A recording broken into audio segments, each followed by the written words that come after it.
Hello, everybody. Welcome to a new week. Today is Monday, May 11th, and we are on week 7 of packets. So let's get going. Today's task is to review main topic. So what is this text about? And we're going to also focus on what are each paragraphs about. So do you see that this is paragraph 1 on my screen right here? And do you see that this is paragraph 2? So every time we read one paragraph, like number 1, we're going to stop and we're going to think about what is this paragraph 1 mostly about? Because it's not just about the whole text and what it's about, but it's also what are each paragraph teaching me? What is the main idea of each of these paragraphs? Because they don't all say the same information, right? And let's get started with Monday.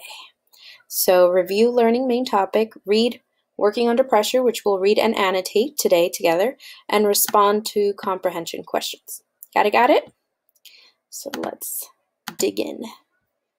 All right, so main topic is who or what the whole text is about, which we just talked about. And each paragraph, which I just spoke about too, has a focus or a little main topic within that paragraph. Okay, Iditarod dogs.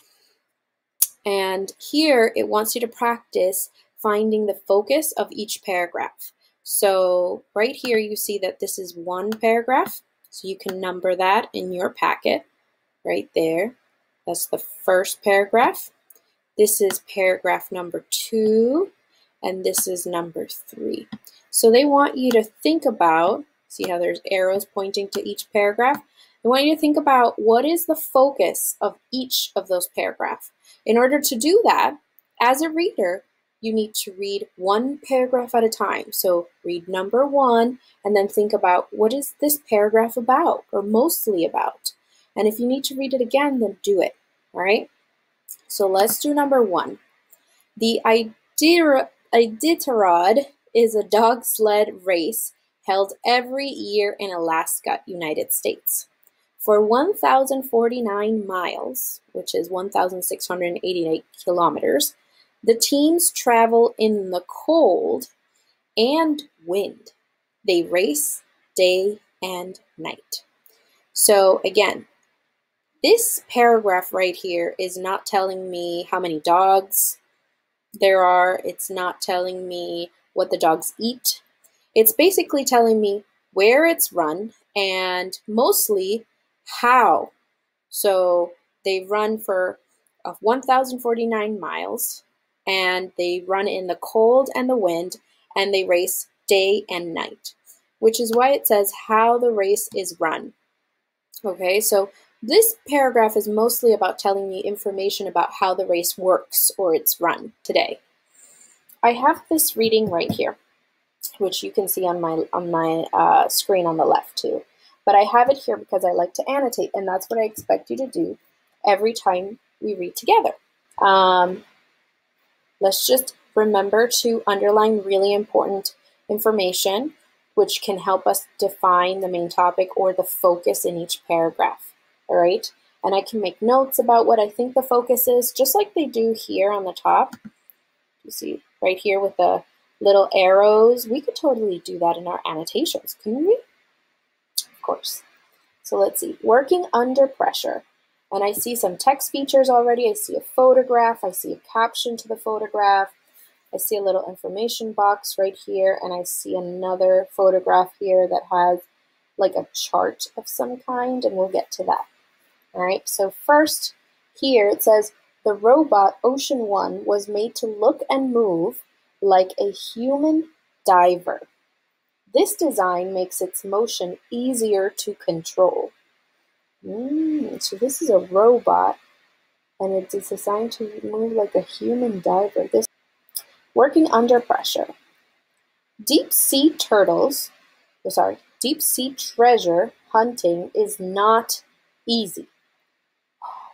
So it's about deep sea treasure hunting. They're looking for hidden treasures in the ocean. Shipwrecks lie deep in the ocean. Humans cannot safely dive that deep. How then can they explore shipwrecks in the deep sea? So I'm going to highlight right here or underline for paragraph 1. I'm going to underline this this sentence right here. Deep sea treasure hunting is not easy, because I think this is the focus. So let's go to paragraph 2 right now. There is a robot that can handle deep sea dives. The robot looks human, but it can do things humans cannot, because it doesn't need to breathe, really, right? They're robots. Its eyes work like a camera. They send pictures back to people on a boat. The pictures help people steer the robot as in a video game. It's like you're controlling the robot like a video game. All right, so there is a robot that can handle deep sea dives. The robot looks human, but it can do things humans cannot. Its eyes work like a camera. They send pictures back to people on a boat. The pictures help people steer the robot as in a video game.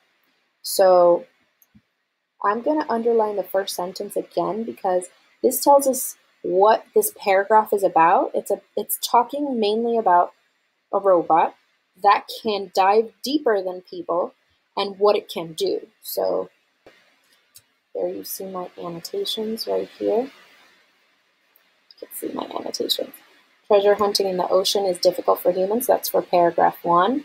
And how does the robot dive really deep is pretty much the information that it tells you on paragraph 2. So let's go to paragraph 3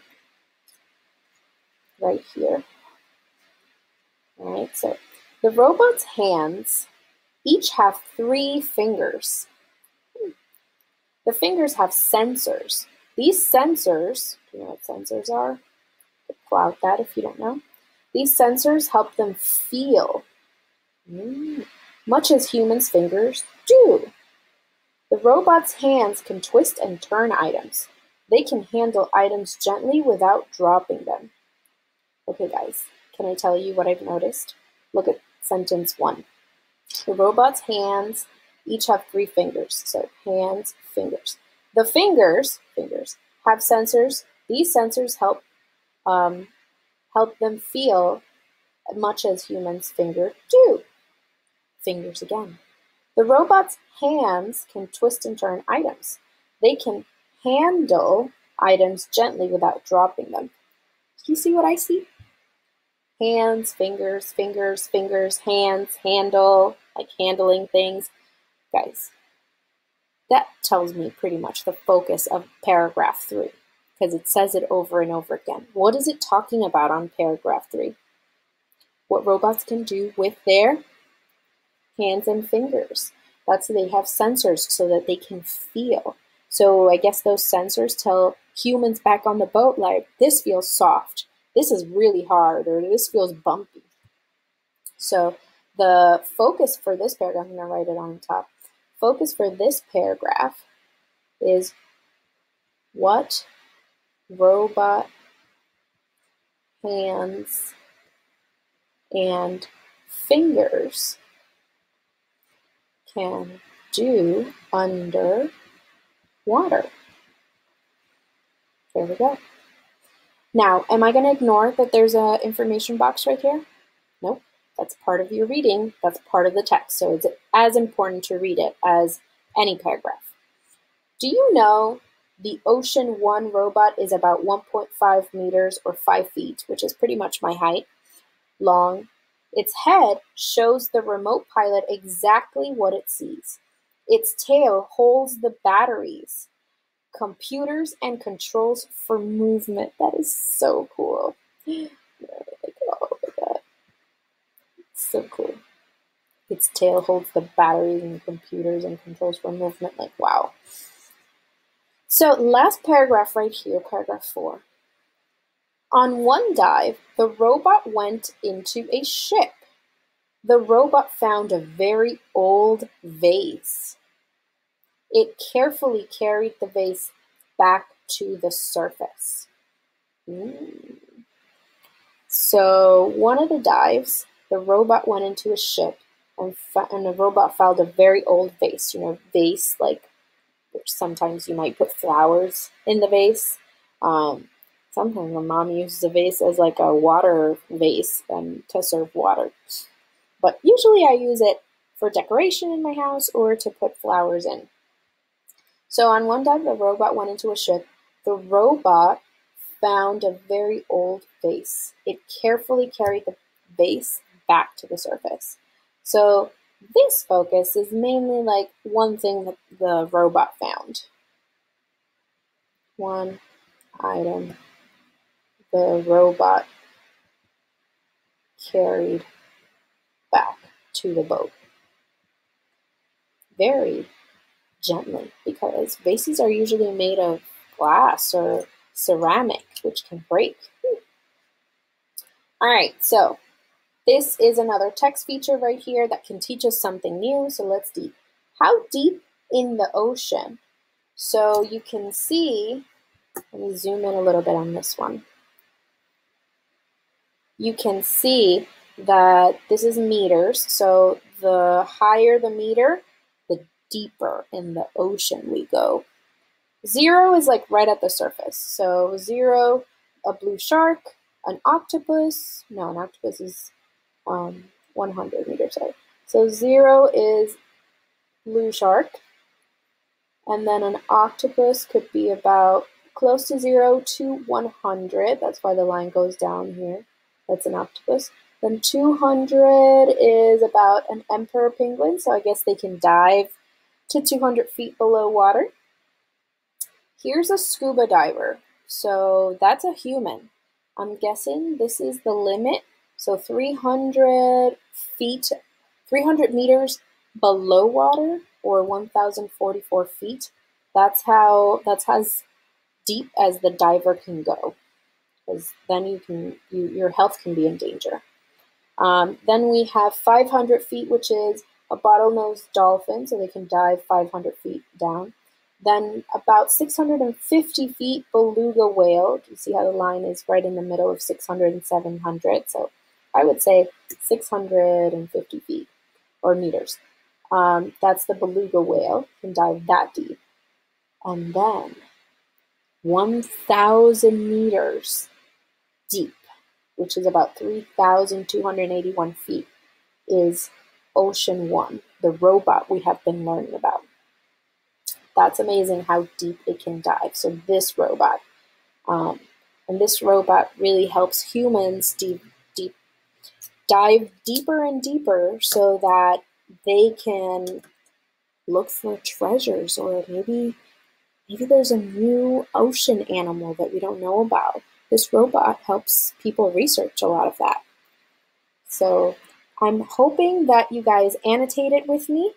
If you didn't, or if I was going a little bit too fast for you, you can go back, rewind this video. I'm going to move down to questions. So right now your job is to read Working Under Pressure, which we already read. Go back to it, reread it again. Answer the following questions, 1, 2, 3. Kind of did that when we were annotating, so you can go back to my video and look at paragraph 3.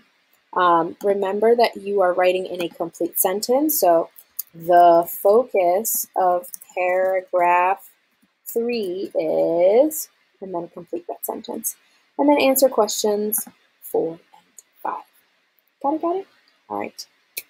Very interesting topics this week, so let's get to it. Have a super learning day. I will be online at 5:30, so let me know if you have any questions. Bye-bye.